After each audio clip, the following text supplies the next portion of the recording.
Good evening, everyone, and thank you for joining us. I am Lou Raiders. I'm the president of Cherry Creek North Neighborhood Association, and we have a number of quick little announcements, and we'll get started this evening. I want to give a big thank you to a lot of people who worked on this tonight, and also to welcome our new board member, Doug McNaught, who helped us put together our new website and who did a lot of work and will be helping us. So welcome to the board, and thank you for all you've done. There are a number of board members here. Please raise your hands and say hello. If anybody has any questions about Cherry Creek North, please reach out to us. I do want to give a big shout out again to our website. It's new, it is comprehensive. You will be able to find new information. We will keep it up to date, and we encourage you to get your membership updated. If you have any trouble, you do have to set a new username and password. Doug will help you. He's the guy. He's been terrific in helping people make sure that they're all set to go. A couple of other quick announcements. This year, we are bringing back the Spring Fling event, which is a member event. It's going to be June 14th at the 4 Mile Historic Park. It will have a Western theme and be, a lot of fun outside opportunity to see your neighbors again. It's been 4 years or so. We're starting back to in-person events. So that'll be a really fun one. And please watch for emails about that, and there'll be more information on the website about that. A couple of other quick things in Cherry Creek North.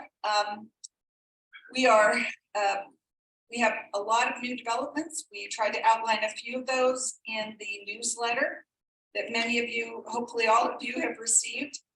Those are outlined on the website. There are also links to what they look like and what the time frame is that we can expect. Among those is the Cherry Creek West project, which we continue to follow, and when we get more information, we'll be bringing to you.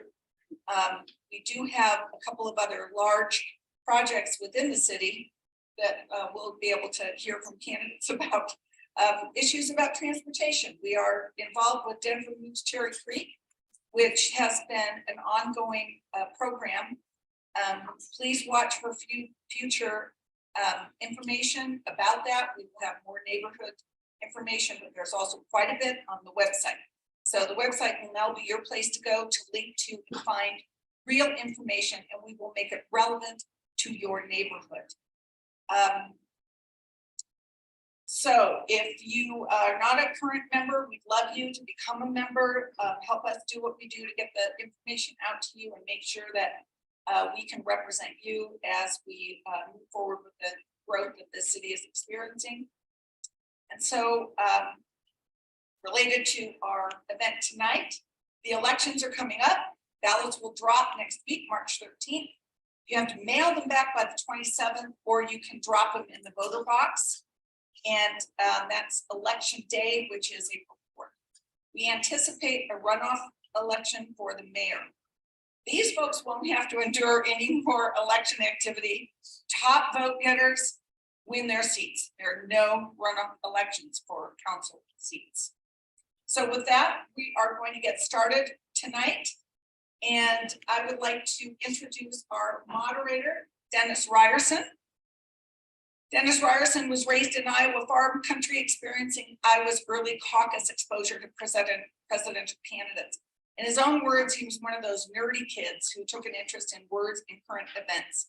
That led to a full career in journalism as a reporter, editorial writer, and top editor at papers including the Des Moines Register, the Cleveland Plain Dealer, the San Jose Mercury News, and the Indianapolis Star. He was managing editor of the Denver Post some years ago when its news staff was nearly 4 times as large as its present newsroom. He's done reporting projects in China, Africa. He has had sit-down interviews with Barack Obama, George W. Bush, Bill Clinton, Hillary Clinton, has served 4 times as a Pulitzer Prize judge, and has been on Meet the Press, NPR's Fresh Air, All Things Considered, and all of the Morning Network news programs. Dennis has moderated 3 nationally televised presidential primary debates and has helped organize the Indiana Debate Commission, a non-government, nonpartisan organization that conducts televised statewide candidate debates. He moderated 2 gubernatorial debates and a U.S. Senate debate for that commission. After retiring from journalism, he returned to Denver to be close to his 2 children and their families and began giving back to the community, which he now calls home. Dennis served on the boards of the Ballpark Neighborhood Association and is currently on the boards of Cherry Arts, which conducts the Cherry Creek Arts Festival, the contemporary dance company Wonderbound, and the Sloan's Lake Park Foundation. He continues his passion for journalism by serving as the chair of the Colorado Public Radio Community Advisory Board. In his spare time, he skis, hikes, engages in photography, and has recently taken up guitar. So please join me in welcoming Dennis Ryerson and thanking him for not bringing a guitar. Well,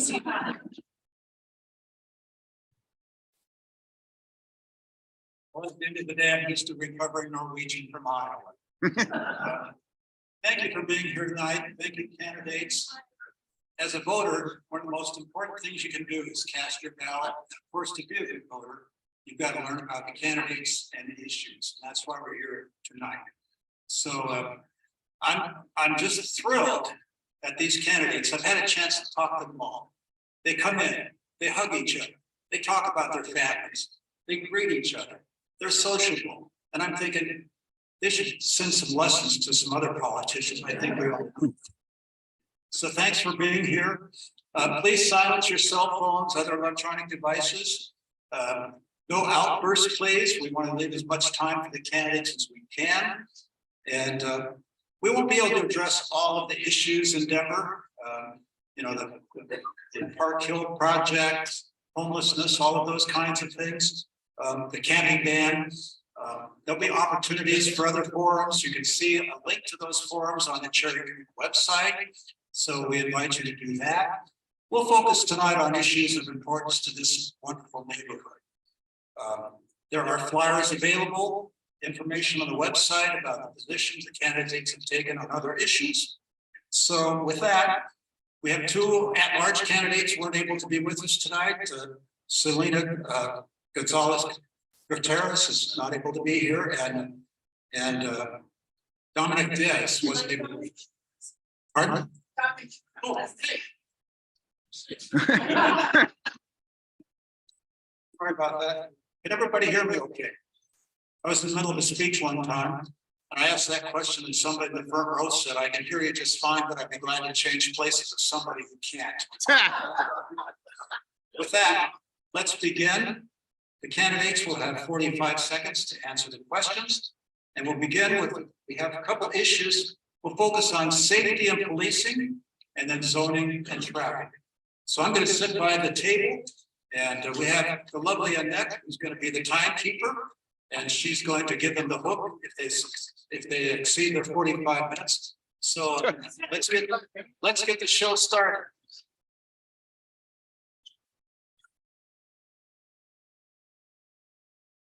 As I said, we have, if I can find my papers, 2 main areas we'll be addressing tonight: safety and policing, then zoning and traffic.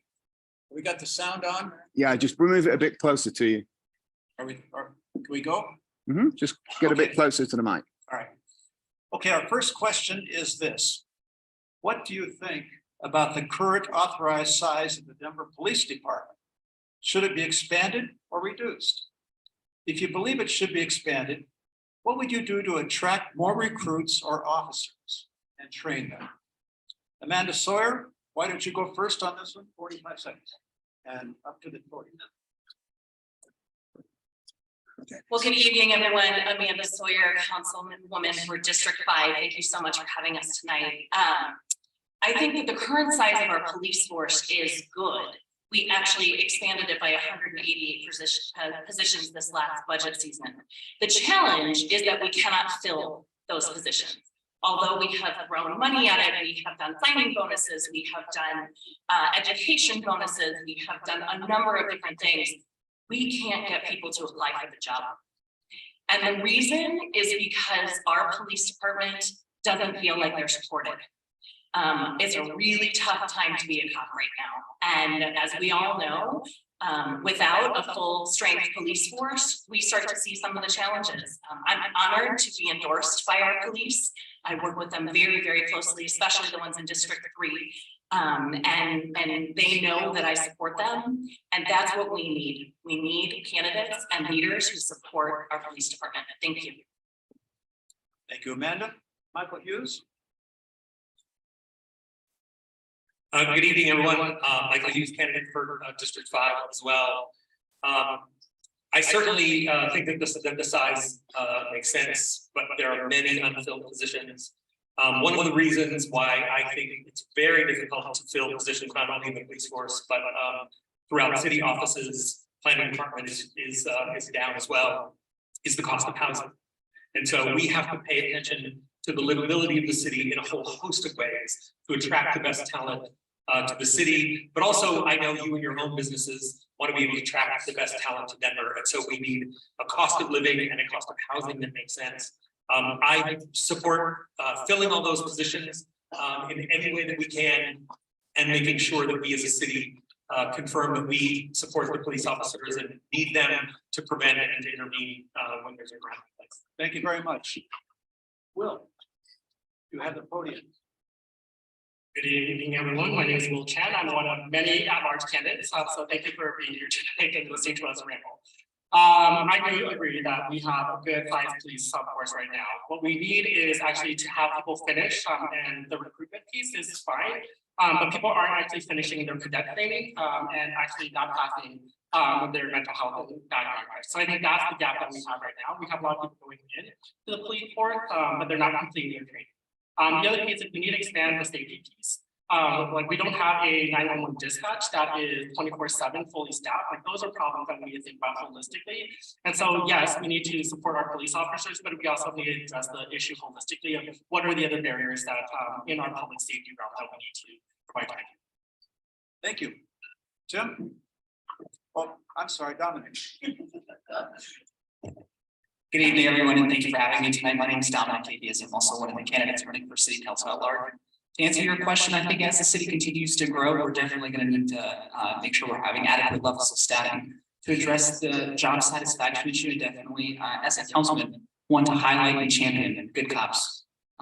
Furthermore, we need tuition reimbursement and other professional development opportunities for our officers.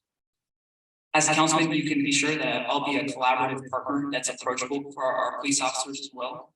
And also, of course, we need to make sure that they have competitive benefits, salaries, and other training opportunities. Thank you. Thank you. And by the way, candidates, instead of going the typical alphabetical order, I want to make sure that not the same person ended up beginning or ending. So we're kind of rotating through. So Tim, you have the podium. Good evening, everyone. My name is Tim Hoffman. I'm asking for your support tonight.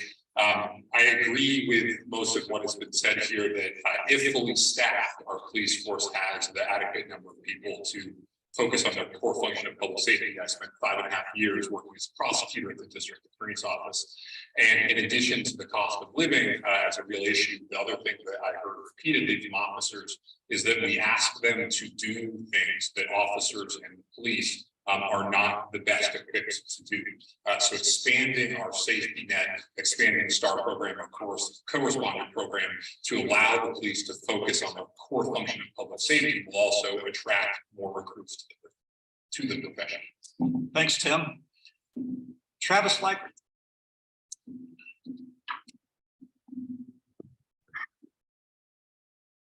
Good evening, everyone. Travis Likert, candidate for Denver City Council at large. Thank you so much to the Neighborhood Association for hosting tonight's event. Thank you so much for moderating. So with respect to Denver Police, I support staffing up to pre-pandemic levels. So that would be closing about an 8% staffing gap and shortfall. Secondly, I think the funding with respect to DPD is adequate at this juncture, given the budget increases that were alluded to earlier. I think we need to recruit and train from within to promote best top talent and the best and the brightest.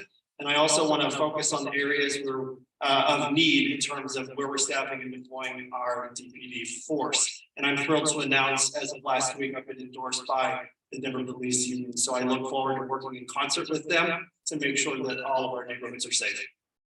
Thank you. Sarah Parody. Good evening, folks. Thank you for being the kind of people that will spend your weeknight listening to municipal politics. And it's also a packed room, which I really appreciate. I'm another one of the at-large candidates, and I have a slightly different answer. My view of public safety is that we need to be thinking less about budgets and more about functions. There are 3 specific functions that have lived within police for a while in ways that I don't think are serving us well. And my background on that issue is that I've both represented police as workers and also sued police departments on behalf of victims of police brutality. So those 3 areas are things that overlap with youth violence. I think our youth will be better served, and we heard this from the students at East last week, if we put trusted adult figures that they know, that come from their communities, that they have relationships with, and who are trained specifically on youth issues into schools. The other 2 areas are traffic enforcement and mental health responses. Thank you. Thank you, Sarah. Tate Penfield. Penfield Tate. Penfield Tate. Believe it or not, that happens a lot. Good evening, it's a pleasure to be here with you. I'm Penfield Tate. I'm also a candidate for city council at large. My approach to this is a little bit different because I don't think it's necessarily quantity, it's quality. And I think Councilwoman Sawyer made a good point in terms of law enforcement not feeling supported. That is something we see around the country. And I think there's a reason for that. I had 3 uncles who were police officers in other cities. And what they showed me was that when your force reflects the complexion and the composition of your community feels trusted and protected, not policed. So I advocate for us recruiting. We have 188 slots to fill. We ought to go into our different high schools, get young men and women of all races and complexions, and recruit them to the police force so that they can help serve their community. Thank you, Penfield. Jeff Walker. Hello, everyone, and thank you for being here tonight. I'm Jeff Walker, candidate for Denver City Council at large. I believe that the police department is adequately staffed, but I believe that we asked them to do way too much. I went on a ride along a couple of weeks ago, about a month ago, and most of the calls we went to weren't crime related. They were social checks and welfare checks. I'd like to expand the STAR program so it could function 24 hours a day, 7 days a week in all parts of the city. And as was mentioned earlier, have an adequate staff, so that when people do call, there'll be somebody there that at least answers the phone. Thank you very much. Thank you. Marty Zimmerman.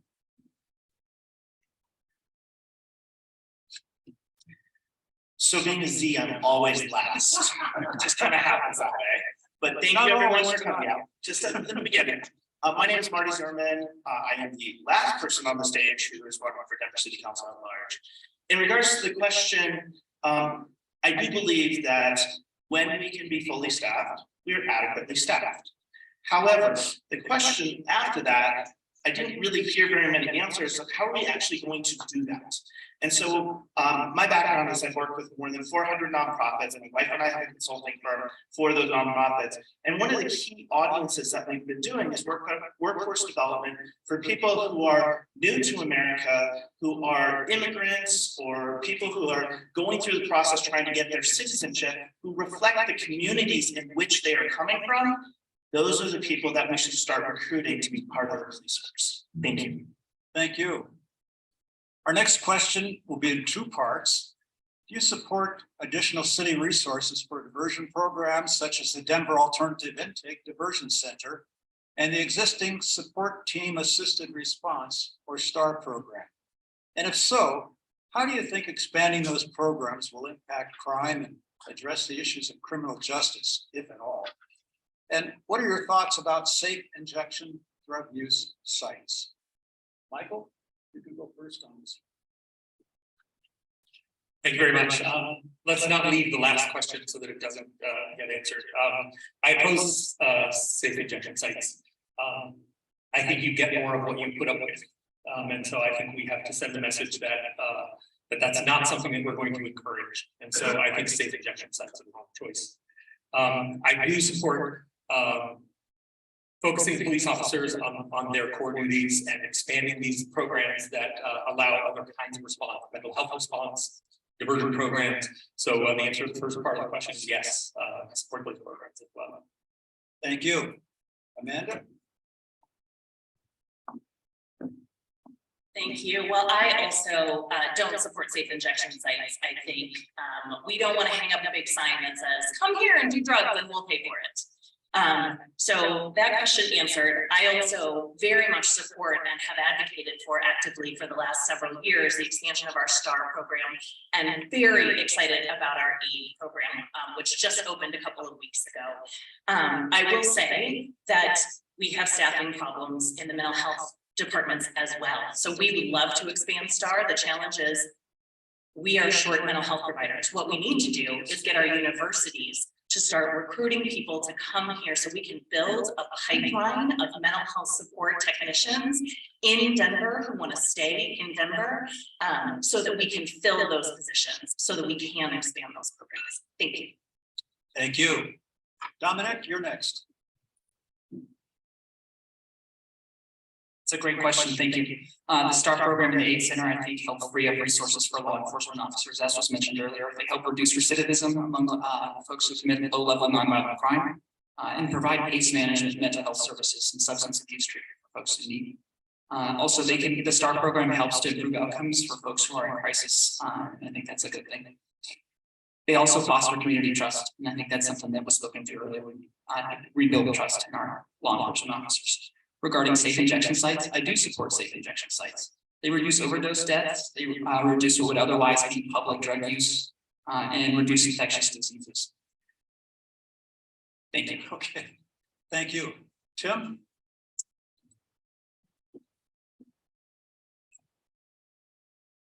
No. Wow. Moving apart. And that's all I have to say. Thank you very much. Look, we cannot arrest our way out of an addiction crisis. We cannot arrest our way out of a mental health crisis. We need to bolster programs that divert people from entering that system, including when they've committed low-level crimes, who are appropriate to push into treatment facilities and other type of programs, which will then free up law enforcement to focus on the relatively small number of people who are either career criminals or community safety risks, violent offenders. That's where the focus of law enforcement needs to be, and the focus of these other entities and bolstering those capabilities to address those root causes of a lot of behavior will end up leading to an overall reduction across the board. Thanks, Tim. Let me get these microphones further apart. I think that's probably. There you go. Thank you. All right. Travis. Yes. With respect to these programs, first and foremost, yes, No, I don't think.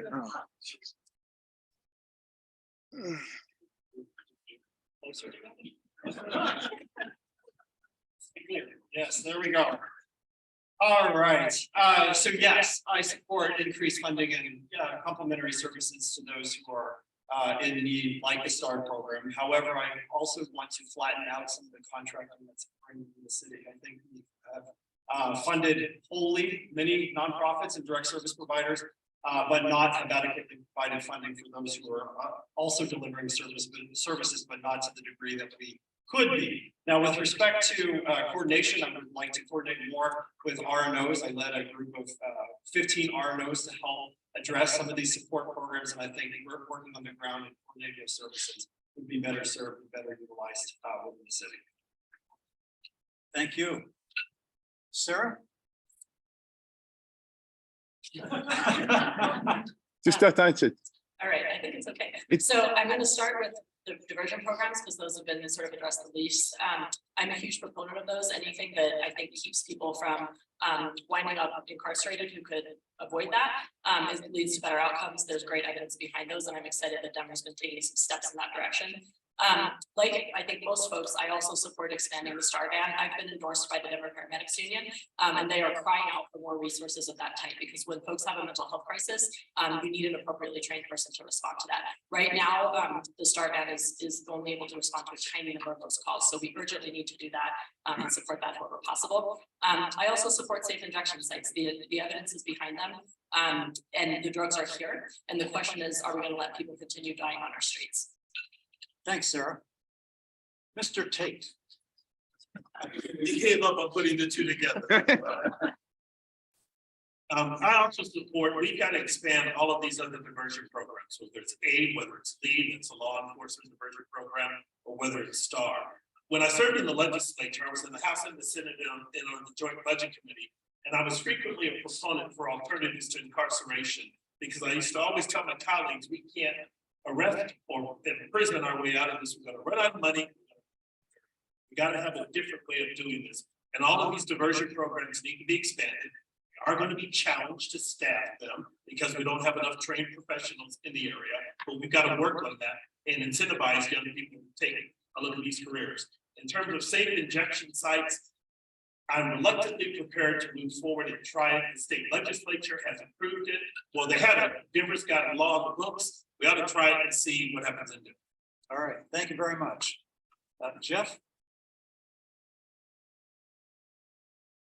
Yes, I support the expansion of the diversion program, STAR, the assistant diversion. I also support safe injection sites. About 50% of the nearly 200 people who passed away on the streets last summer, our unhoused neighbors died of overdoses. If they're going to use drugs, I'd rather them have a place where they can get assistance and do it under supervision. And sorry.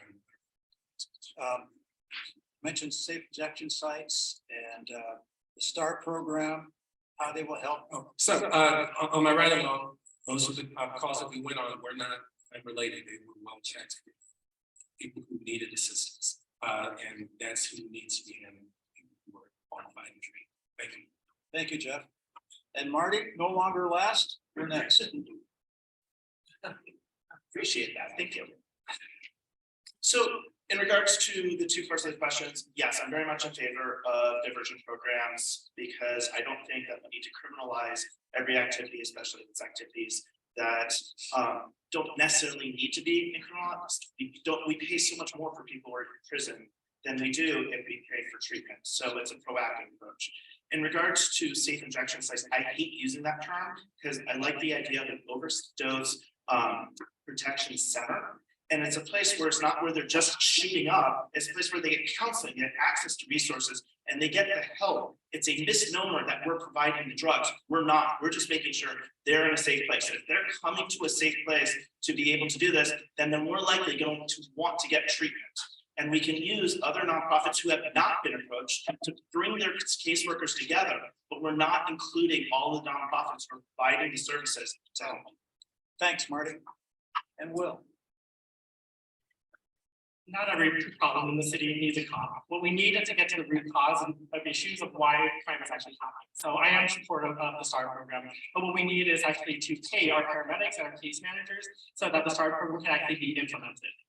We need cops to do their jobs, we need paramedics, we need everyone that is specializing in each of these areas to be able to get to the root cause of why crime is happening and address the root issues so that it doesn't keep happening. In terms of the harm reduction piece, I did visit the site last week, and what was really strong was the good neighbor agreement that happened with the RNO. And so if a site is proposed, then it would be in partnership with the RNO, with the community as well. So I think for me, yes, I am supportive, but in partnership with the RNO and what that neighbor agreement would look like. Thank you. Our next question again is in two parts. Like many communities, we have a lot of people who experience mental health issues, addiction issues. What plans do you have to help these people while keeping the community safe? And as an add-on question, cities like New York City are starting to do involuntary commitments for unhoused people who are deemed to be mentally incompetent. Do you favor that kind of approach? So we'll start with Amanda. Great, thank you. Well, I want to make it very clear, involuntary commitment is unconstitutional. It is illegal. That is a position that our city has taken, and anyone who has ever loved anyone who has a substance misuse problem knows that you can't force them to stop.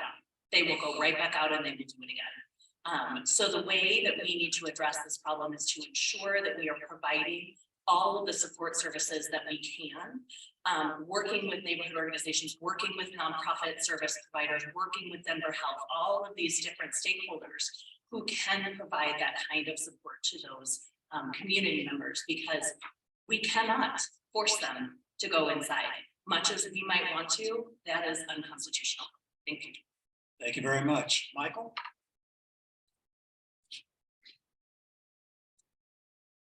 So it's a complicated thing to intervene when someone has a mental illness or someone is incapable of caring for themselves.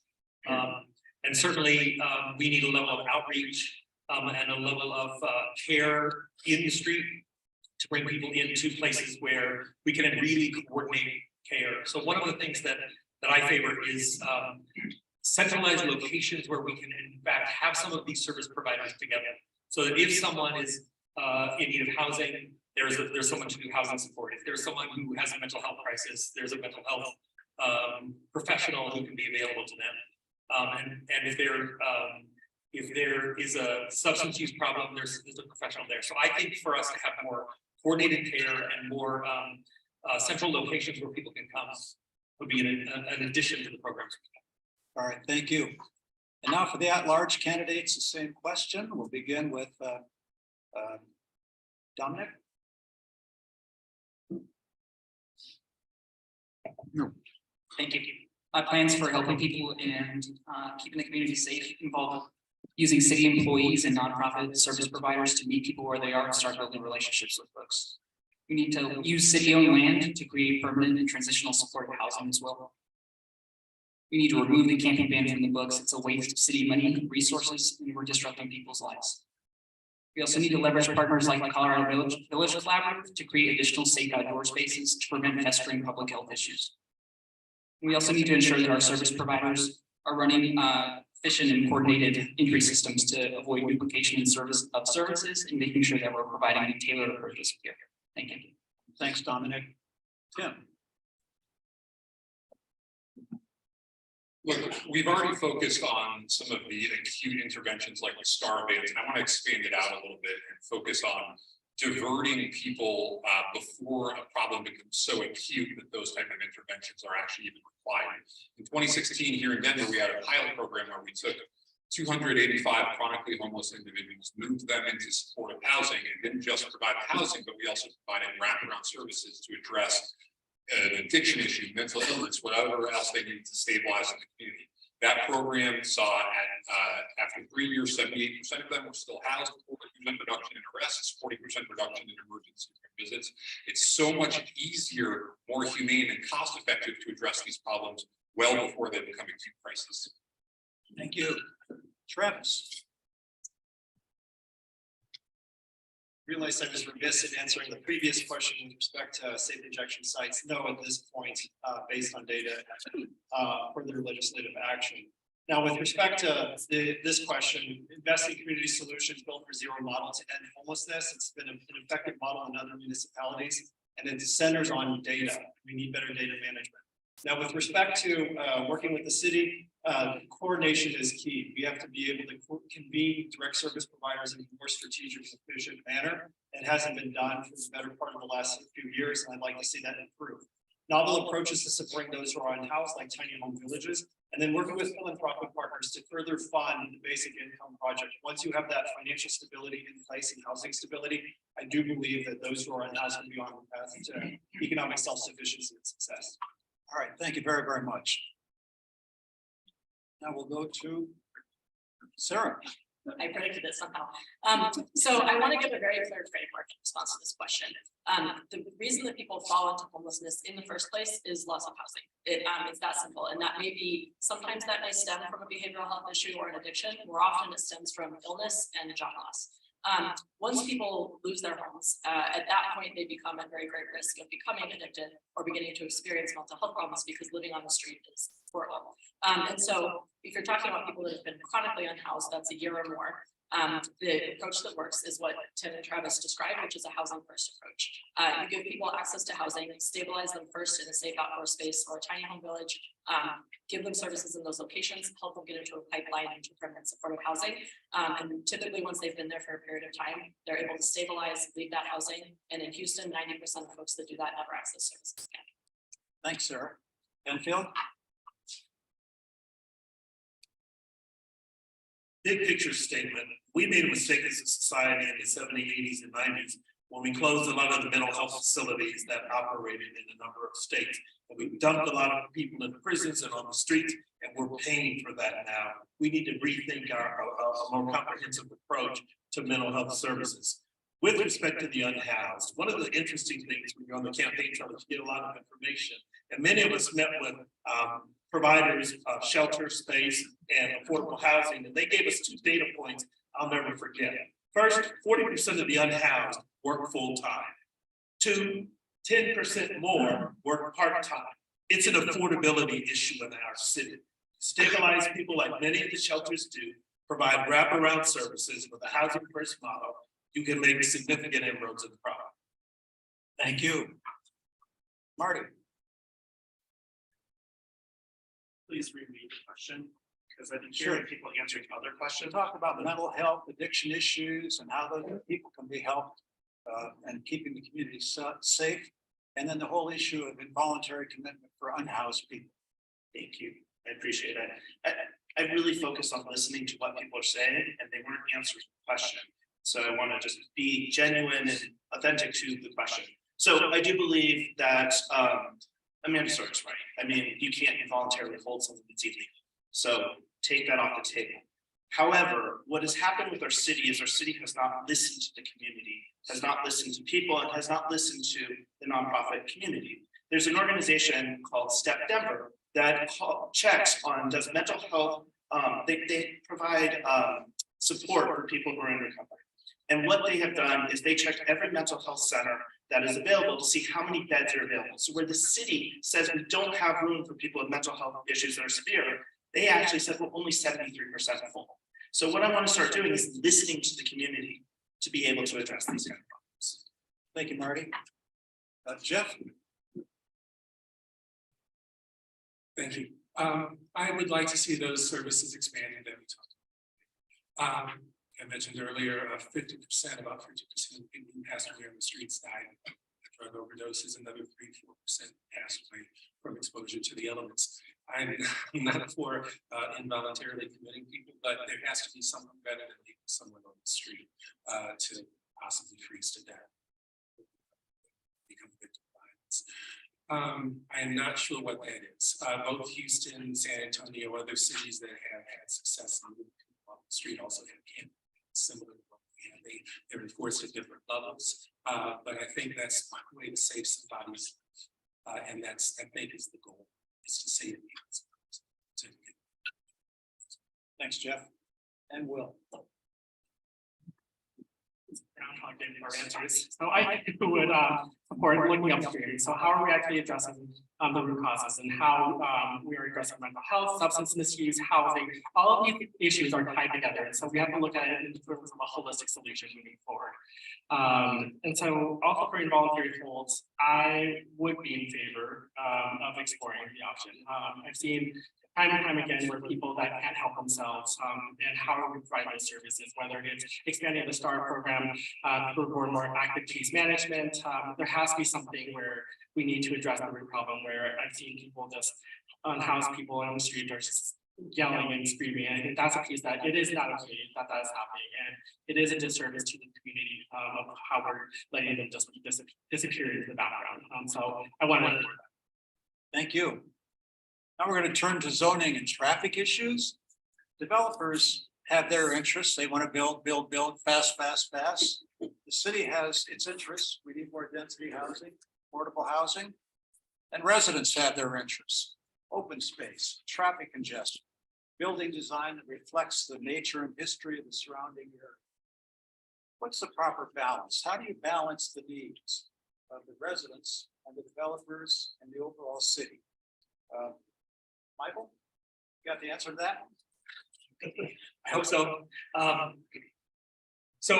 have been a participant in Denver Moves Cherry Creek and other planning processes. Some have come out of community planning and development. Here's the thing that I've observed in all of them. There was not one mention of land use in Denver Moves Cherry Creek. And when I worked on the West Area Plan, there was not one mention of transportation. We've got to unify transportation and land use. We have to locate the housing that we need in places where we are prepared to provide the transportation that we need, so that we can talk about congestion and parking and all of the things that go with that development. We have places where we can significantly ramp up transportation. Colorado Boulevard, Leesdale Boulevard in District 5. There are places where we can have the density and the transportation go together. And the city is not doing that. Thank you. Man. 45 seconds is not gonna cut it, you guys, but I will try. So I agree. I think that linking land use and transportation is incredibly important. But if we are going to be going through rezonings, and we're going to be building that added density, we have to make sure that that added density is adding a community benefit as well. So whether that is affordable housing, whether that is additional green space, whether that is transportation improvements for the surrounding area, we have to recognize the effects that development are having on our residents and on our community that already lives here. You guys see it all the time outside. Just look at University and Third, right? It's incredibly frustrating, and it's something that has to be managed better. Thank you. Thank you, Amanda. Okay, at large candidates, we're going with Tim.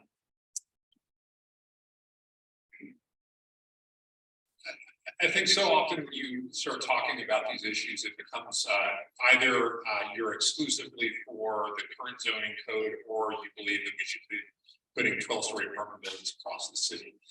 There is this middle ground where you allow soft infill across the city where appropriate. I live in the Corey Merrill Bonnie Gray neighborhood. It's almost exclusively single-family housing, and then smack dab in the middle of the neighborhood, there's a 3-story building, retail on the bottom. Some of those benefits to the community. I go to the dentist office. Also Pilates studio, I don't use that as much. And then there's apartments on the top 2 floors. Didn't change the character of the neighborhood, didn't create traffic congestion, didn't add parking chaos, but it's that type of balancing of the two legitimate and competing interests that needs to be struck across the city. All right, thank you, Tim. Travis? 45 seconds is just enough time to get warmed up, so I have to stick to my bullet point list. All right, here's the deal. So we have about 50,000 to 80,000 new Denverites moving into the city over the next decade. And we have to be able to have housing available for those Denverites. So how do we do that? It's through thoughtful development. That's a blend of commerce, connectivity, and where one's neighborhood is their destination, drawing them out of their cars and into their neighborhood so that they have neighborhood serving programs and amenities and services, pocket parks, recreation centers, and the like. We have to engage neighborhoods, just as has been done here in Cherry Creek so effectively in terms of crafting the future vision of those neighborhoods. And doing so here could be a model for other neighborhoods. And then finally, I would say activating and investing in other neighborhoods that have been historically marginalized and are ripe for our support. Thank you. Sarah? Yeah, so we need to take public ownership of the problem that we do not have enough housing for those who live here and those who want to live here, and especially not at affordable levels. How we should do that is similar to what Salt Lake City did. They did a inventory of existing public land and buildings that the city already owned, parking lots, defunct police stations. We could partner with DPS and find out what they own. They're the second biggest landlord in the city. RTD and CDOT own all kinds of transit proximate land. So we should be treating all that as a real estate portfolio. We don't do that right now. Salt Lake found that it effectively had a $10 billion portfolio.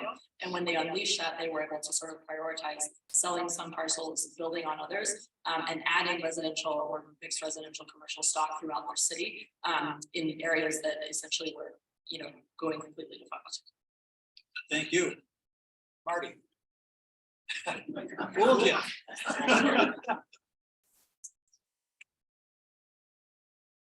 So one of the key things is that I think that there has to be a balance. We can't bend over backwards and do everything the developers want.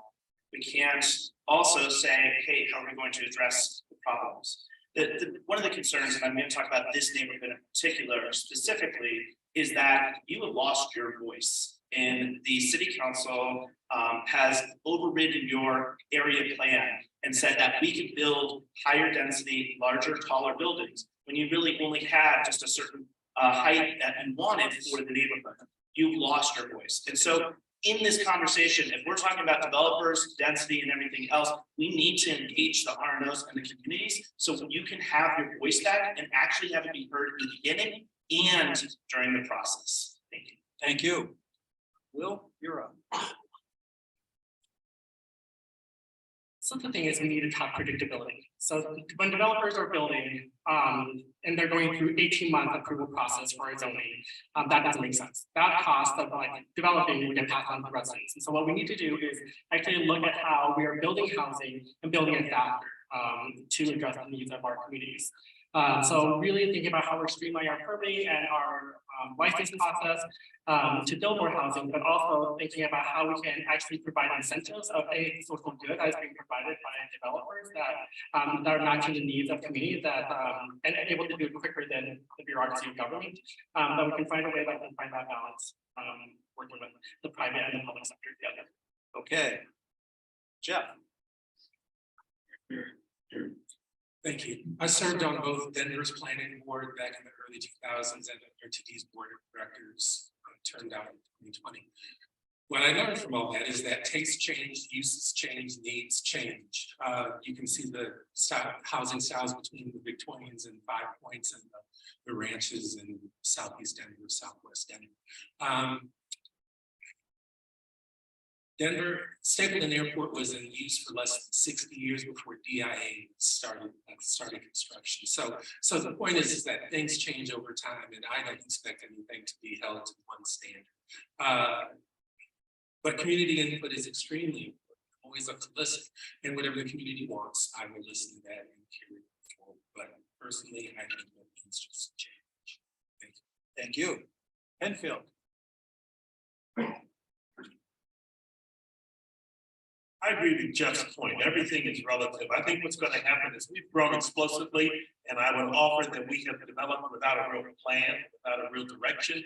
And that's why we have a situation where many neighborhoods feel that development has done violence to the tenor and feel of their neighborhood because they fought against things, but they haven't anyway.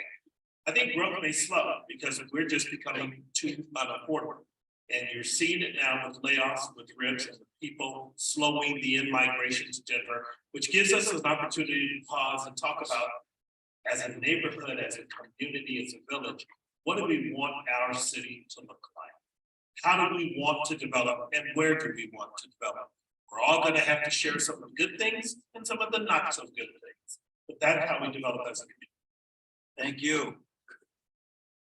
Our next question. As you all know, city ordinances have set up neighbor participation. Whoops, I'm sorry. Dominic, go ahead. In my book, Denver's not for sale to the highest bidder. Development in the city should work for us, not to us or against us. That's why I would like to prioritize, focus on developers that are nonprofit or affordable. We also need to engage the community, of course, and ensure that design guidelines are in place. Support traffic calming measures, adopting the bottlenecks network of low intensity routes, BRT, and the complete neighborhoods model. We need to preserve existing open space, and we also need to better incentivize affordable development in the city. I'm a proponent of mixed use, mixed income, transit oriented development. Thank you. Thank you.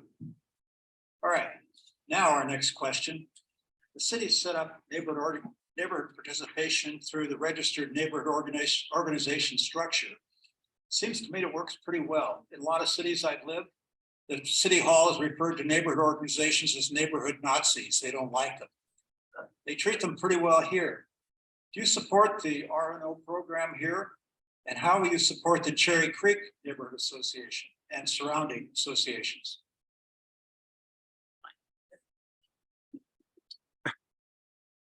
All right, I do support the neighborhood associations. I actually have worked very closely with all of my neighborhood associations in District 5, including the ones that are going to be in the new District 5. So I created a community cabinet where every other month, the presidents of all of my RNOs come together with city agencies, with the police department, with the fire department, with Denver Water, to be able to connect with each other, to learn best practices, and to be able to connect with city agencies. The challenge with our RNOs is that there is a gap between in communication between the city and our residents, and our RNOs have to bridge that. Our city council offices have to bridge that, and I have done that through our community cabinets, and I think they're very successful. Like, you can ask around. Thank you. Thanks, Amanda. Michael. So I have a hunch you're going to get a unanimous, we support neighborhood organizations. I think we know where we are. I have been on two, on the boards of two neighborhood organizations. When I lived in Capitol Hill, I was on the board of Chun, and I am the immediate past president of the Hilltop Neighborhood Association, and I'm on the zoning committee. So we are very tough on development that doesn't make sense in our neighborhood. And so, of course, we have to support the registered neighborhood organization. For me, so much of the city staff that I interact with assume that you actually know everything that you might need to know. And I think there needs to be a serious customer service training and philosophy inside those departments. They should be embracing RNOs, not sort of asking us, why you didn't fill out this form, or when are you going to send this check in? So much more supportive, much more communication. Thank you. She's tough. Travis. Well, I love this question because I just retired from running Capitol Hill United Neighborhoods for 6.5 years, and I'm extremely proud of what we accomplished at that organization. I learned a lot, and I learned that we could be a great model, as well as Cherry Creek, for other RNOs and how to successfully operate. A couple of things that I would like to see done within the city is more resourcing, especially to those RNOs and business improvement districts and other neighborhood focused organizations from a funding perspective and a good governance perspective. It's one of those things that are severely lacking from time to time when you're an all volunteer organization. And with those reforms, I think we can get on the right track as it relates to elevating the voices in other neighborhoods, as well as learning from Cherry Creek. Thank you. Sarah, your turn. Yeah, so my RNO is the Whittier Neighborhood Association. I love it. It's part of what welcomed me to my neighborhood when I was there 12 years ago. I think the thing to focus on with RNOs is capacity and access, because some RNOs have an excellent structure, huge membership, and are sort of thriving, and others throughout the city are much less so. And that's an equity issue. And so I would love to see the city use some of the tools that we developed during the pandemic to do things like sending out text blasts, kind of constantly engaging the neighborhood and reminding them that their RNO is there. Helping the RNOs with capacity around things like CRM software to track their membership, websites, language access, translations when needed, all of those kind of technocratic things that will help people who are volunteering their time do their work more effectively and make sure that the whole neighborhood truly is involved. All right, Penfield.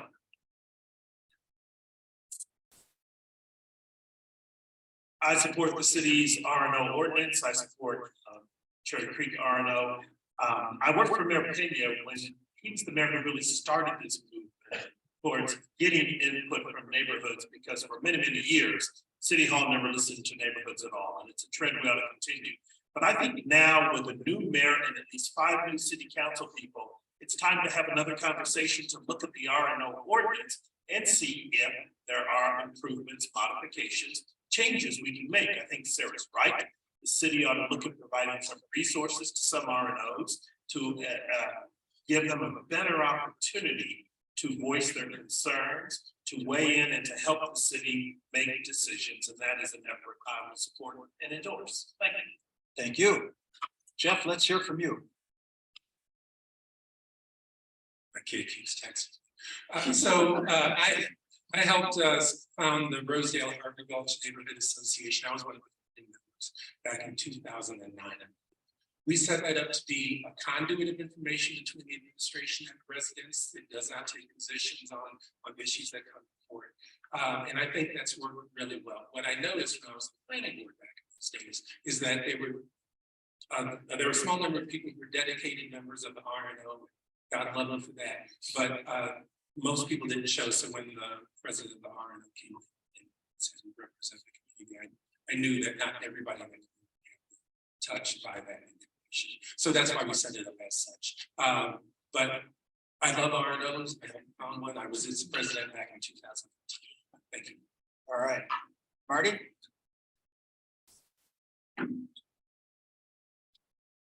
Not to sound like a broken record. But, yes, I support the ordinance. I support the whole notion of working with RNOs. What I would love to do is help RNOs with some of the outreach and some of the challenges that they have. So my background is very much in helping organizations figure out how to do fundraising. And I know that the more resourced RNOs are the ones that are able to get more stuff done. The ones that have less are not. So I'm actually already in negotiations with a number of RNOs and with the Interneighborhood Cooperative to be able to figure out how we could provide some extra training and resources on how to get more funding to be able to be implemented in the different neighborhoods. So already working on solutions, not just talking about them. Thank you, Marty. Tim? Well, politics is about standing out, so I'm just gonna say no. I'm joking. Yes, of course, I support RNOs. They are a vital conduit between neighborhoods and the city. I agree with what a lot of my colleagues said about doing things around expanding access. My wife and I have 3 young daughters, a 4-year-old and twin 2-year-olds. It would benefit nobody in this room to have two twin 2-year-olds running around past their bedtime in this room. So things like you guys are able to stream this, making sure that every neighborhood RNO has access to that type of technology and ability would be, I think, certainly a focus of mine, and also learning how to say two-year-olds fast. All right, very good. Will? My philosophy has always been never about you without you. So what we need, obviously I support the RNOs, but making sure that you guys are at the table at the onset, not just when we have plans and studies ready to like move on, but really being proactive in integrating your community voice and other voices in the community as well in our planning process. I agree with what a lot of my colleagues have brought up with increasing our resourcing, our trainings, but what are the things that we can do as a city to be more efficient? Our citywide contracts for language access, for technology services and digital equity. What are the resources that we can actually take to scale to support our RNOs collectively, so that you guys aren't running your own little silos as well. Very good. Thank you so much. As you know, the Cherry Creek area plan was adopted in 2012. Oh, I'm sorry.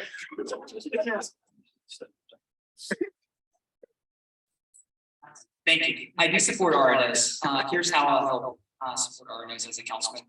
I would work to establish routine communication and, like folks have said, be a conduit of information.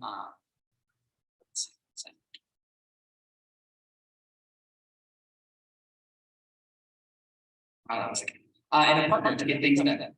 I'll be an advocate for you when you're not delivering also. Funding, definitely, I think we need to figure out how we can get more resources. I second comments made about language justice. I would also like to see options for child care as well as a working parent. I'd like to see RNOs collaborate. I think what we have here, you're working with Bromwell, that's excellent. I'd like to see RNOs leverage other community assets like that throughout the city. And also publicly recognize and support the work of RNOs. Thank you. Thank you. And I'm so sorry to have overlooked you. What I did, I crossed his name out because he came before everybody else. And so I'm now putting you back in officially. All right. Again, the Cherry Creek area plan adopted in 2012 with the input of the Cherry Creek RNOs. How will you support Cherry Creek area residents in seeking to adhere to the plan and not expand beyond the already upzoned code requirements, other than those meeting Denver's new affordable housing regulations? Michael? So it's absolutely essential that any development proposal that comes through the city's processes comply with the area plan. And if they don't, they should be denied. Staff should say so in the staff report, and the council should have the guts to make that so. And so I think the plan is only as good as our willingness to live by it. And so we have to give those area plans that people work so hard on. I was on the West Area Plan stakeholder group for 2 years. I know you all know what that's like. We have to make them stick. Thank you. Amanda. Well, thank you. As the only sitting council member up here, you know exactly what I will do because you can see my voting record. And I regularly vote no on those rezonings. Because the Cherry Creek area plan was hard fought. There was a lot of discussion on it. And again, when developers are coming to us to ask for additional height, for additional density, they have to be providing a benefit to the community as well. And if they're not, then it's off the table. And that's why I vote no. I voted no before, and I have no problem voting no again. All right, thank you. Sarah. Yeah, so I think what you guys are seeing in your neighborhood is an outgrowth of the structural problem with our zoning code, which is that we have so much of our city that's zoned only single family, much more than most comparable cities actually, that in the areas of the city where we allow for some density, it all goes there. And it's almost whiplash when you drive around the city, when you compare like the Rhino overlay, this neighborhood with neighborhoods that are strictly single family. So that is why part of my platform is to gently upzone the entire city to allow ADUs, duplexes and triplexes where single family homes are allowed to spread that out a little bit more evenly. Okay, thank you. Penfield.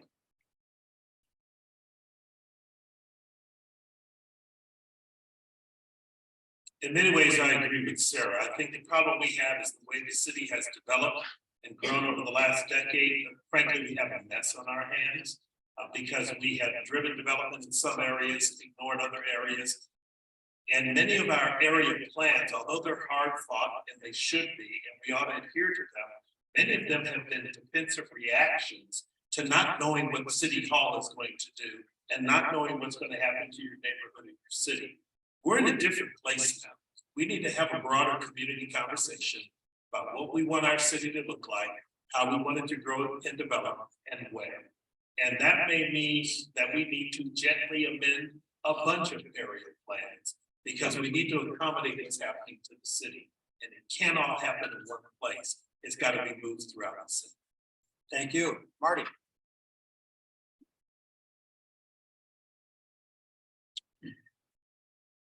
So in regards to my role, if I'm elected as at large, you have 2 city council people and potentially 3 city council people who can be your advocates. You'll have one of these 2 who's in District 5. And then you will also have someone who's a backup to provide that extra support, that extra push to make sure that you're being heard and that we're addressing what the zoning issues are. I read through the entire report of what happened in 2012, 2019, 2020, and saw what the objections were. I did my homework on this because I wanted to know what was key, and you should not be considered the same as everyone else. Every community is different, and we have to treat every neighborhood and every community different. It's just like every person is unique, and we got to remember that as we're leading the city. Thank you. Will. The fact that the neighborhood plan is over 10 years old is a problem. So I think what we need to do is actually dust it off and actually implement and prioritize what's in the neighborhood plan and get it implemented for the community. So yeah, using it as a rubric in terms of our prioritization, but also having active feedback mechanisms that we can actually like hear if this is still right size for the current plans. Good deal. Jeff. Thanks. So I was on the Denver Planning Board back in 2010 when we rezoned the whole city. So I spent a whole lot of time in public meetings. Some of the ideas that we had going into it, the information we had, informed changes that I didn't expect. My neighborhood went from a multifamily to a single family. And I wasn't expecting that because of its proximity to the Evans Station. The Evans Station went from the area over, went to multifamily to a single family. Was not expecting it at all based on the early that we had, and as we got more into the infrastructure, that's what we got. So at any rate, I'm a stickler for plans, but if there's an appetite to change the plan, then I'm more than willing to listen and take that information. So this is your seat. You just tell me what to do. All of them, not some of them, but all of them, and I'll do the best I can. Thank you. Tim. I hear from a lot of neighbors, the frustration that they go to a lot of community planning meetings. They spend often years sitting through these processes. And then what they end up having is those plans sit on the shelf for a long period of time, or they are ignored or overlaid, right? And so absolutely, part of it has to be respecting the plans that have been put in place, but also when we have plans, we have to act on them. I hear a frustration that by the time we start to do some of the development proposed in some of our plans, it's been such a long time, we have to go through the whole process again. That doesn't serve anybody in the community, let alone you. Thank you. Travis?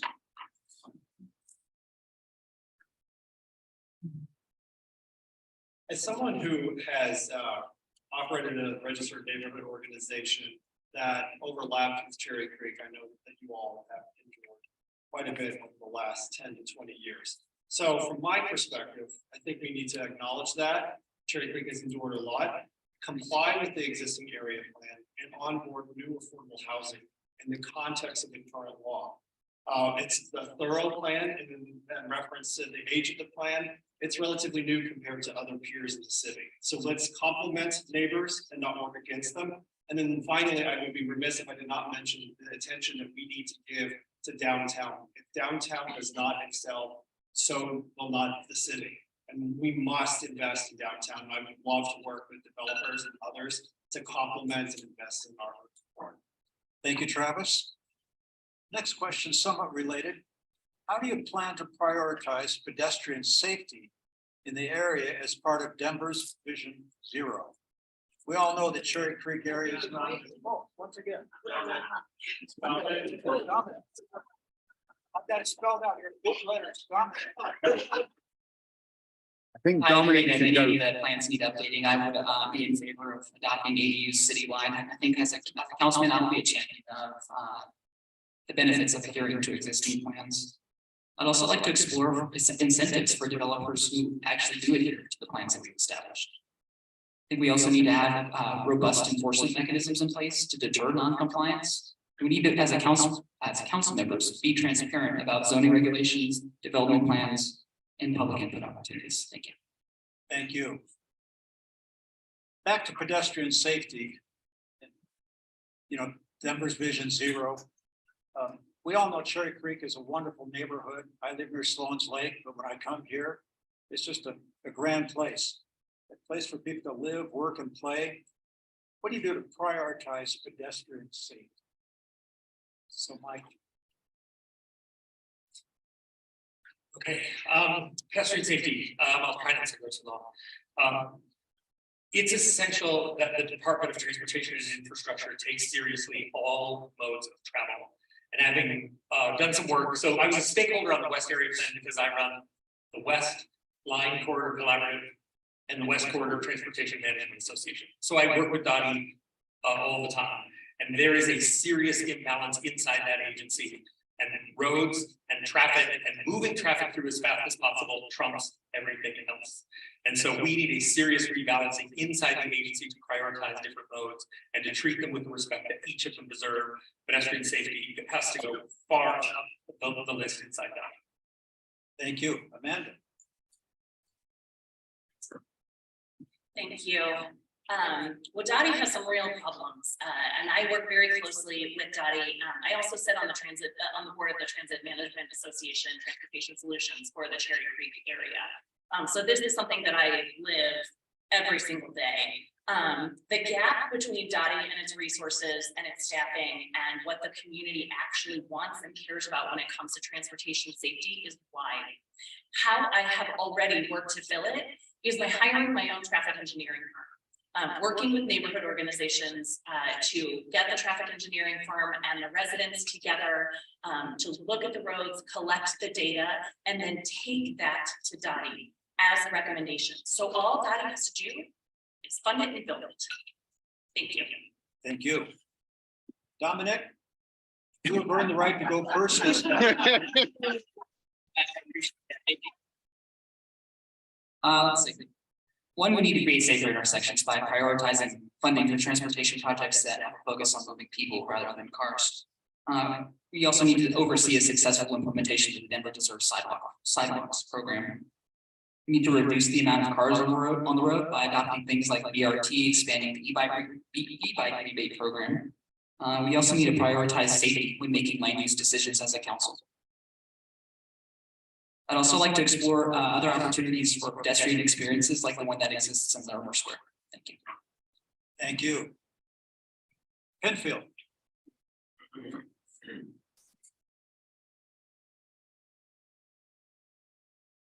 I agree with one of Dominic's comments, and the fundamental problem is we have too many cars on the road. And I think that is a direct function of the fact. One of the things I'll advocate for is we need to have another conversation with all of the jurisdictions in the area and RTD, because the reality is RTD was a great idea, but the implementation has been wanting. We have stuff, but we don't have a real transit system. And as a result, we have too many cars on the road everywhere. And it endangers pedestrians, it endangers scooters, it endangers cyclists, it endangers everyone. And until we figure out what we want to do about transit as a region, re-examine it in light of the massive growth we've had, we're going to continue to have these problems. All right, Jeff. Thanks. So as I mentioned earlier, I was on RTD's board. I served on that for about 9 years. Transit's only as good as the land use that it has to serve. Regarding pedestrian safety or transportation safety, I would look at those areas that have a really high rates, incidence of pedestrian fatalities, bicyclist fatalities, and put my efforts there. Hilltop, just to the east of us, has a pretty low incident of pedestrian fatalities. Westwood, to the west of us, has a really high incidence. So my focus, my passion, to help out the people who need it most. And to me, that sounds like it would be Westwood. So we just passed 307. We should be getting a ton of sidewalks in the next few years. And I think that's a great opportunity to help improve the safety of all of our pedestrians. Thanks, Jeff. Marty?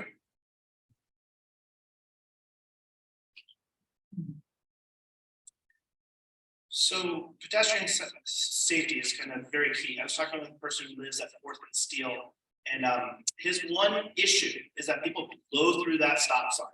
That is the only issue. And I said, if I do something to try to make sure we can slow traffic there, will you vote for me? And they said, yes, that's my only issue. I don't care if I can do this. Seriousness though, the sidewalks is just stalling at the mayor's office right now because they haven't appointed a group to move forward. It's going to take a long time. So the reality is that we need to focus as a group on the systems, like Amanda was saying. How do we make sure, why do we have to bring in outside sources for a government agency that we're paying for a city agency we're paying for? Let's actually work with the new administration to make some of these changes. Okay, Will. Obviously, RTD is problematic, but what we need is more frequent, reliable, easy to use transportation. And having more options of how we move around the city will take more cars off the road, will increase safety for the city. But not just investing in e-bike and all these other issues, we also need to invest in this infrastructure as well. And so holding Dottie accountable that when we build in tandem all these extra pieces of how we're moving around multimodal use, that they're also building a strong infrastructure to protect our residents. Okay, Tim? So just over 3 years ago, I was hit while I was biking home and suffered a traumatic brain injury. I also spent about 4 years at the DA's office in the traffic investigation unit, getting called out to the scenes of traffic fatalities in the night. So this is an issue that's near and dear to my heart.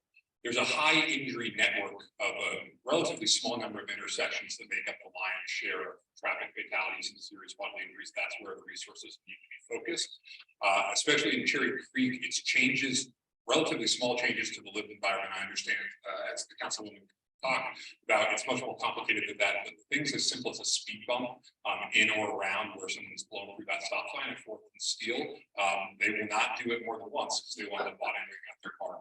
That's a type of small, relatively cheap change that can save lives. Thanks, Travis. Sir. Oh, I'm sorry. Go ahead. Here we go. So I think we have to look to Cherry Creek as to what elements are working well. Pedestrian thoroughfares, well lighting, commerce, connection, and culture, connecting neighborhoods via this pedestrian friendly network. And then what can we do differently for Cherry Creek North? So for example, we need to improve traffic moving through at Spears University. That's one of the EPA's highest targets as it relates to poor air quality. How do we get cars moving more swiftly through the area? We need to do traffic feasibility studies where it makes sense, follow the data. And then also I'd like to revisit opportunities as it relates to shuttle services. Again, drawing people out of their cars, reducing traffic, but also connecting neighborhoods to each other. And the way that we did some, 50, 60, 70 years ago. Let's bring some of those cool ideas back. All right, thanks. Sarah. Yeah, so coming from a legal practice where I often deal with occupational accidents, the same thing is true of traffic accidents. They're policy choices and we can unchoose them. Speaking about pedestrians specifically, what endangers pedestrians is a combination of speed, visibility, the degree of traffic, and then the ability, the wideness and accessibility of the sidewalks. So as we're implementing Denver Reserve sidewalk funds, pedestrian safety should be the metric for how we do that. We also should think about speed limits, think about banning right on red, because that leads to a lot of accidents. Think about lighting. A lot of pedestrians are actually killed in the middle of blocks. And then think about speed cameras as a mechanism for enforcement, which I believe we're currently not permitted under state law, and we need to lobby the state legislature to change. All right, thank you very much. It's obvious by the questions that are of interest to the Cherry Creek neighbors. Traffic congestion is a big deal. RTD, the Darth Vader part of the solution. What do you think? What's the relationship with RTD? Should things change with RTD to better serve the community, and how so? Any thoughts on that, Amanda?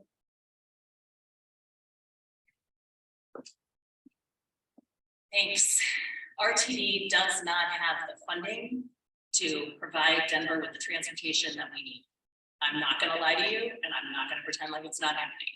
We are not going to be able to rely on RTD to provide us the transportation services that we need in our city in order to get people out of cars. And that means that we've got to think differently about this. One of the things that we have done as a council is start the Montbello connector. It is a connection route that's on demand, so you can call it. And it has worked so spectacularly that we actually expanded it this year into the GES area. We need to expand that here. We need to connect Windsor out, right? Windsor Gardens, how many people you have friends that live out there, right? Lowry and Cherry Creek, and to the places where we have staff who need to get here to work. I'm getting yelled at. Okay, thank you. All right, thank you. Michael. So I was unfortunate enough to have been appointed to the Reimagine RTD Task Force. Something that I don't know what I did wrong to deserve that. It was gruesome and painful, and no change is coming out of it. RTD is part of the solution, as is the Department of Transportation Director. All of the transportation agencies in the region have to work together to try to create a system that is rational, so that they understand origins, that is, where are you when you begin your trip and where are you going, destinations. And we have a very disjointed system. Dottie can play a big role inside the city in trying to bring those partners together and make sense of a system. We're starting at the West Corridor Transportation Management Association, work with the shuttle provider that's working in Montbello. So looking forward to that success. All right, thanks so much. Jeff? So yes, RTD needs to be part of the solution, but I don't know what form that is anymore. Denver's an anomaly because there's only one transit agency that serves the whole region. Most areas, there are several transit agencies that serve the region. Some serve the central city, and others will serve the area outside of the suburbs. One of the reasons I moved here, no lie, is because of RTD. I was working with the transit agency in Cincinnati, and the transportation agency in Cincinnati, so I moved here because Denver was. Yes, Denver needs RTD. Denver can also provide some of its own. Inglewood has some of its own transit service. Boulder buys some of its service, and we can do the same. To what degree, I am not sure yet, but land use has to be appropriate for it. If you want that really robust transit system, you gotta have good roads. Thank you. Will. Transportation is such an important issue. So for me, it's just, we need to actually have a Department of Transportation. It's weird that we have wastewater and sewage in the same conversation as multiple use and bus routes. And so what I would propose as we move towards building our own Department of Transportation is to supplement RTD. So the Boulder Longhorn model, where until we have our own strong infrastructure within the city, that we supplement, have better connectivity within our neighborhoods and better alliance and better ownership. All right, Marty?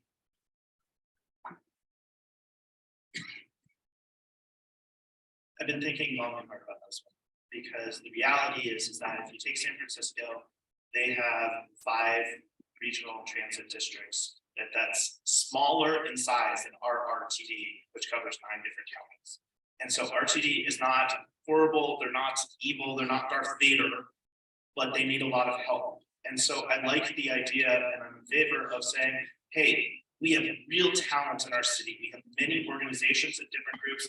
Let's bring them together. Let's bring the best and brightest in communities, and let's come up with solutions as a whole that have public input and also are able to address this big challenge, instead of just us at the top saying, hey, we'll come up with this great solution.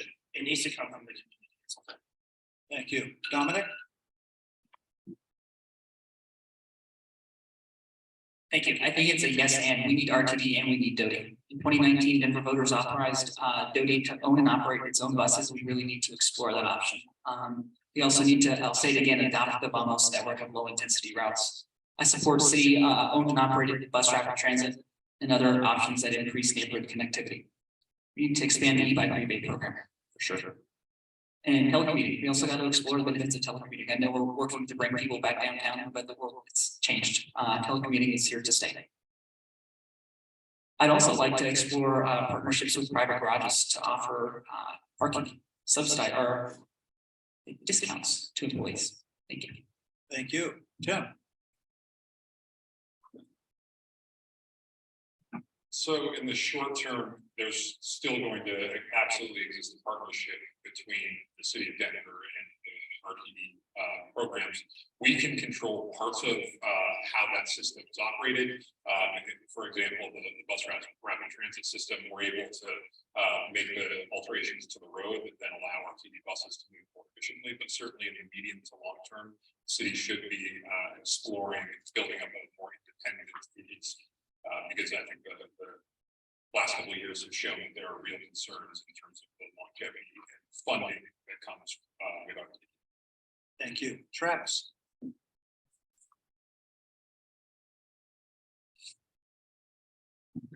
With respect to RTD, I think it's time for municipalities in partnership with state legislature and executive branch to get serious about modifying and reforms as it relates to RTD's governance structure. One of the chief complaints that I have heard from members of that board is that it's not a paid position. I think we have to get top talent and recruit top talent and retain it.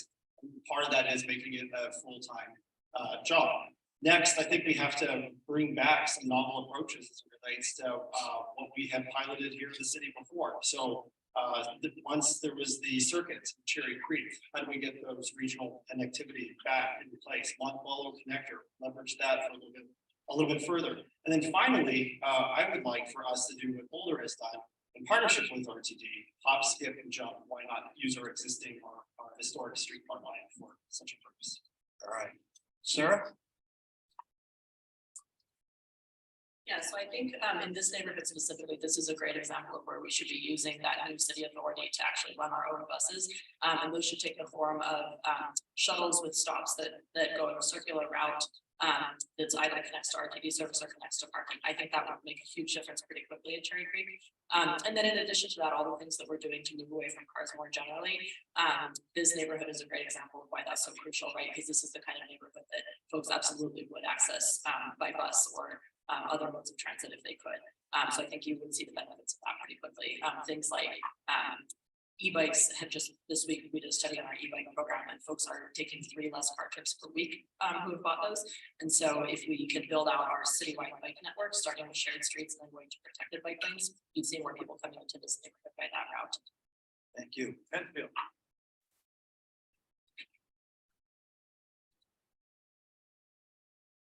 My earlier comments about R2D weren't intended to classify them as dark fate. Because I really believe as a community, we made the right decision. We decided we needed regional transportation district. But our community has changed, the surrounding communities have changed. And what RTD needs to do needs to evolve and change also. I grew up in Boulder where we had the hop, skip, and the jump. The hop, skip, and the jump was the reaction to not having rail and other things as a viable means of getting around. We can do circulator buses, but I think that's an interim step. If we're really going to have transit, we really want to calm traffic on our street. I live in Park Hill. MLK 26, 23rd, and 17 are speedways every day. We need transit to work safe, affordable, and convenient. Thank you. So here's a yes/no question for the at-large candidates. Will you adhere to the historic practice of respecting the recommendation of the district council representatives in supporting or opposing district-specific zoning matters? Will? Yes or no? Dominic? Yes. Yes. Tim? Yes. Travis? Yes. Sarah? Say usually. Penfield? Sir, yes, but that doesn't mean I always agree. I respect all of this. Okay. Jeff? Respect. All right, yes. Marty? Okay, thank you. And now an opportunity for the District 5 candidates to question each other. So, Amanda, what's your question for Michael? And Michael will give you a full minute. We can do that. Okay. Michael, you were one of the 3 people who hostily historic designated the Browder House. Yet you live in a Browder House of your own. You've spent years and thousands and thousands of dollars renovating it, but you have not designated your own house historic. You chose to involve yourself in someone else's $4 million investment instead. Can you explain why? And you have a whole minute. I have a whole minute. I was selected to help a task force that included 2 city council members make some amendments to the landmark ordinance. And that landmark ordinance went before this council. And Councilwoman Sawyer was a member of the council at the time. They voted unanimously to make the changes and to complete their work on the landmark ordinance. So the ordinance exists. I simply did what they said I should do. She and others passed the ordinance. I simply followed the law. And all I did was ask council to do their job. They are the final arbiter of historic designation. And so I simply made sure that they had the opportunity to fulfill their obligation under the ordinance. I didn't tell them what to do. I just asked if they wanted to. And they chose not to. And that's how the system works. And I'm good with that. Well, you can stay up and ask me. Oh, ask a question? You got a question for Amanda? Yeah, I thought about this and I'm not interested in playing a gotcha or anything else. So Amanda, you have a minute. It's yours. Well, I certainly appreciate that, but I know that it is already 8:30 p.m. and we've got a long way to go. So I'm going to go ahead and say thank you to our neighborhood organization for hosting this evening. Thank you to all of you who came and who have listened to us. Please feel free to ask any questions or engage us in further conversation.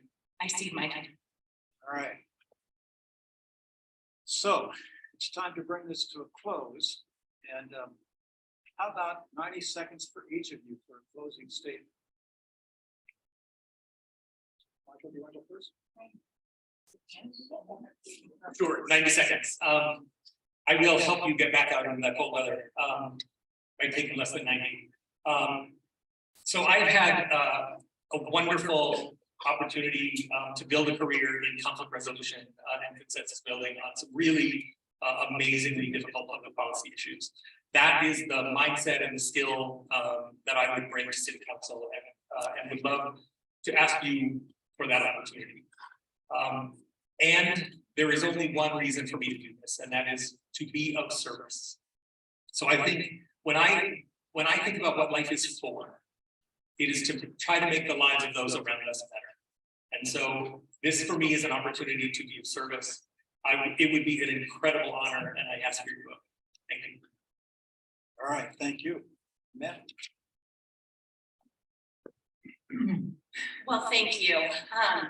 I am so thrilled to have the opportunity to represent Cherry Creek. Welcome to District 5. Really, I can't tell you what an extraordinary honor it has been for me to represent District 5 for the last 4 years through a pandemic, through extraordinary challenges. And I have been so honored to provide bold leadership, to be a change agent where it's needed, and to build bridges and further conversations that need to happen in our city, because we have incredibly important things that we need to do, that we need to change, that we need to talk about. But also I wanna remember something. It's really easy when running for office to forget what an incredible place Denver is. Someone asked me the other day at a different forum, what do you need from your next mayor? And my answer was, I need inspiration. I need inspiration because we live in an incredible city, and we have an extraordinary opportunity to take some of the challenges. Sure, it's not all sunshine and rainbows. We've got stuff we need to fix. And we need to take us to the next level and engage our neighborhoods and remember what an incredible place we live. So I ask for your vote so that I continue the work that I've already done over the last 4 years in representing your voice on city council. Thank you. Thank you, Amanda. Marty? So much for the Z. So my name is Marty Zerman. I'm running for Denver City Council at large. Everyone on the stage has lived experience and work experience that make them really good candidates for this position.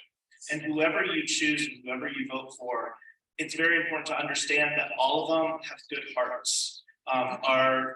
This was when he was talking about us getting along, we all do get along because we all really want to help our city. We all have good focus on what we want to try to do. The part that makes me a little bit different is that I really have the accomplishments of addressing how do we build affordable housing and how do we address people with dignity to help them so that they can experience homelessness and then get off the streets. It's not just about the people on the streets, but we have to cut off the pipelines. And I have realistic plans. And most of these plans are about bringing communities together, bringing nonprofits together, and bringing other groups so we're all listening. Because I should not be the one who's talking first. I should be the one who's listening and then taking all of these ideas and facilitating is one of my strengths. I grew up in Denver. I went to Manual High School. I hung out at Cherry Creek Mall when I was a kid. I drive through Cherry Creek all the time. I don't speed. This is part of my home. This is where I have been my whole life. And so I hope I earn your vote. Thank you. Thank you, Marty. Yeah. Thank you all for your attention and time. Like Marty said, you can't go wrong. I have it easy because I only have to vote for one other person. You have to decide your 2 votes. So my name is Jeff Walker, City Council at Large, www.walker4denver.com. I'm running because I love civic engagement. I didn't list half the things I've done in the city, but I've been involved in outcome boards and commissions throughout my 23 years here. And I still get it real. I love it. So my passion, my knowledge, my background is in infrastructure, civic engagement to get the answers on what we need to build, financing, how we're gonna pay for whatever it is we decide to do. So that's why I think I'd be a good fit on city council. There's nobody on the stage that I would not want to. I used to, if I would be happy to work with anybody else on the stage. So, oh, I forgot to mention Colorado Boulevard when it comes to sidewalks and the Bumble, I think it was in the Cherry Creek, the one that ran between Capitol and Cherry Creek to get workers here. For some reason, it's not. But at any rate, that's the kind of stuff that I love doing, getting to the meat of it, even in these ensemble. So thank you again for having us tonight. Really appreciate it. Good evening. Thank you. Penfield. Thank you for your time this evening on Penfield Take. I asked for one of your votes to be one of your next city council people at large. It's Tate for citycouncilatlarge.com. I have a 20-something nephew, but that's too long. As I mentioned earlier, Denver's in a unique position. We're going to have a new mayor and 5 new city council people. Things are going to be very different. I think what this calls for is experience. I'm here before you because I not only want to serve, I have a history of service. I worked for Mayor Pena when he was mayor. I ran the Department of State Government for Roy Romer when he was governor. So I ran a department with 500 people and a $140 million budget. I served in the legislature for 6.5 years, in the House and the Senate, where I served on the Joint Budget Committee and wrote and managed the state's multi-billion-dollar budget. As an individual, I'm a husband, I'm a father of a daughter with special needs, so I see this community through a slightly different lens every day. That's just been my reality for the last 33 years. I'm also an attorney. I do finance and development, so I understand how the pieces fit together as you build a city and as you build communities. We need some new approaches to a number of different things. We have a great city. Denver's not done. We have challenges, but together we can make it a better city and the best city. I'd love to have your support. I'd love to have you. Thank you very much. Thank you, Penfield. Sir. Good evening, folks. So like a couple others on the stage, I'm an attorney. And in that role over the years, I've been in leadership of several bar associations elected by my attorney peers, and gotten involved in policymaking in the state legislature and a little bit in the city around a whole host of economic security issues. So everything from workers' rights to housing and healthcare, really the things that are making or breaking the livability of day-to-day life for folks in our city. I was not lucky enough to be born here. I'm from rural Wyoming, and I will tell you that I got to the city as soon as I could to be in a place that's more inclusive and have more opportunity. And that's what Denver means to me. I'm very grateful that my tiny kids are growing up here. They're about to enter Denver public schools. We live in a neighborhood that has fourplexes, duplexes, single-family homes, and Section 8 housing all on our block.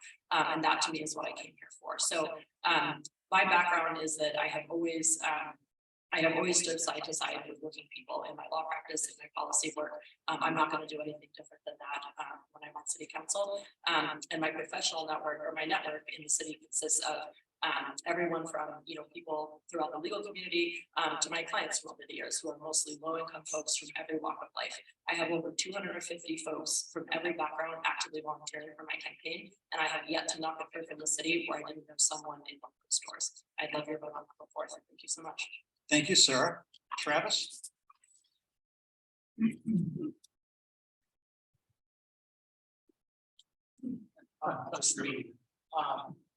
I moved to Colorado back in 1997, Denver was going places. The economy was thriving. New Denverites like myself were moving here by leaps and bounds, and we were investing in our neighborhoods for infrastructure and the like. And then last year, it saddened me to see an article on Denver Westward. The title of the article was "Has Denver Lost Its Mojo?" Now, we do have some crises before us, ranging from affordable housing to homelessness and the like. But I don't think we've lost the essence of who we are as a people and as a city. It's time for us to not only restore hope and optimism in what we can do together, but also do big things once more. And that's precisely why I'm in this race.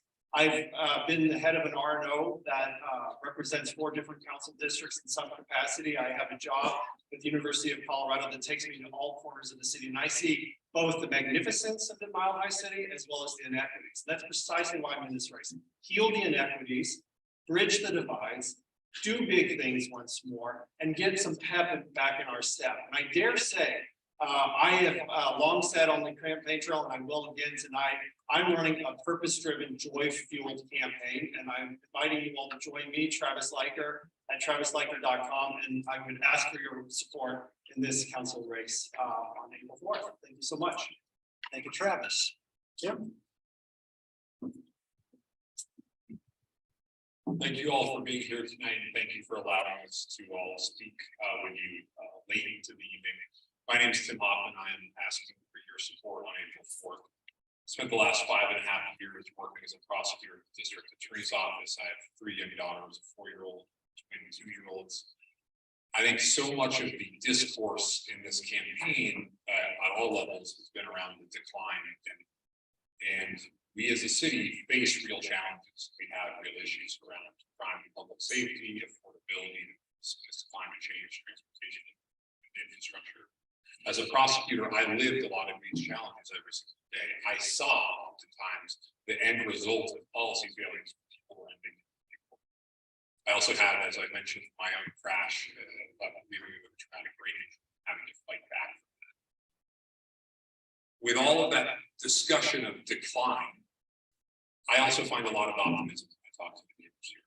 Every single person in this room tonight decided to make Denver their home for some reason. And when you stitch together across 78 neighborhoods, all of the reasons that we all chose this place, we will find purpose to fight those challenges, to continue to work together to get to the other side of it. Build that next generation of Denver that's safe, affordable, equitable, vibrant for everybody who wants to live here. I'm so appreciative of your time and look forward to chatting with you all after. Thank you, Tim.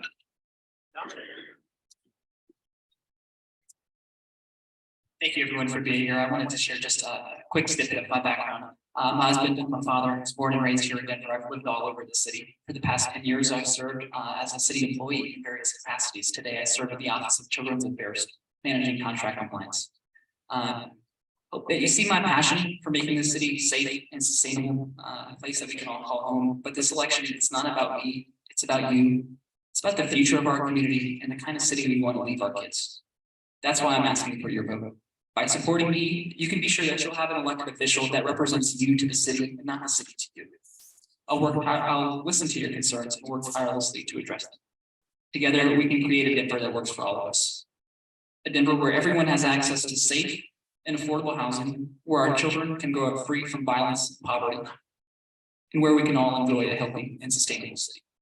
But I can't do it alone. I need your help. I need your support, and I need your ideas. So I invite you to help me build a Denver that can work for all of us. So I ask for your vote. Please vote for me, Dominic A. Diaz, by April 4th, 2023. Thank you. Thanks, Dominic. Well, you get the last word. Everyone, let's go home. So I just in brief, my name is Will Chan, running for city council at large. I'm running because I love Denver.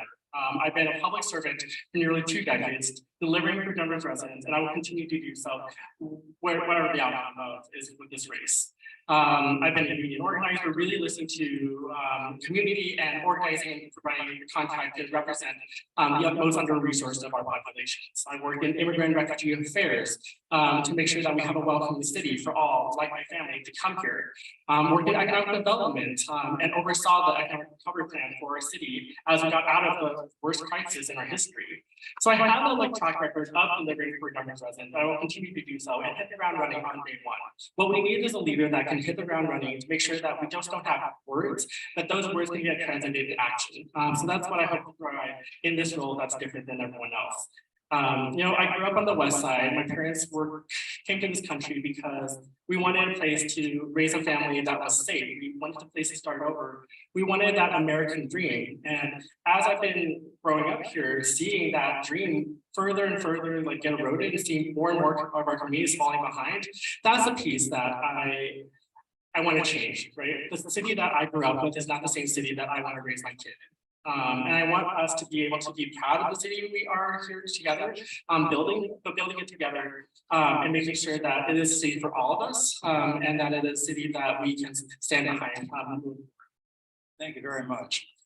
You know, candidates, I'm sitting here listening to you. I just wish there were a way that all of you serve the city. I'm thinking about your passion, your knowledge, your wisdom. We could all put that in a box. What a wonderful place this could be. Thank you so much for being here. Thank you, audience. Thank you, Annette. And Lou wants the last word. I guess I just wanted to say thank you to everyone. And Dennis Ryerson, thank you for being here and moderating a great conversation. I think these are issues you have not heard. The other forums are going to be linked. So we've tried to give you the information about these candidates.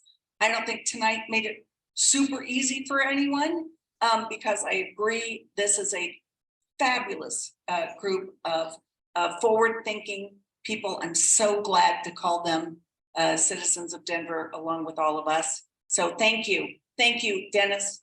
Thank you, candidates. And thank you to all of you guys for being here. Keep an eye out for notices because there's a lot more fun ahead of us. Thank you. Bye-bye.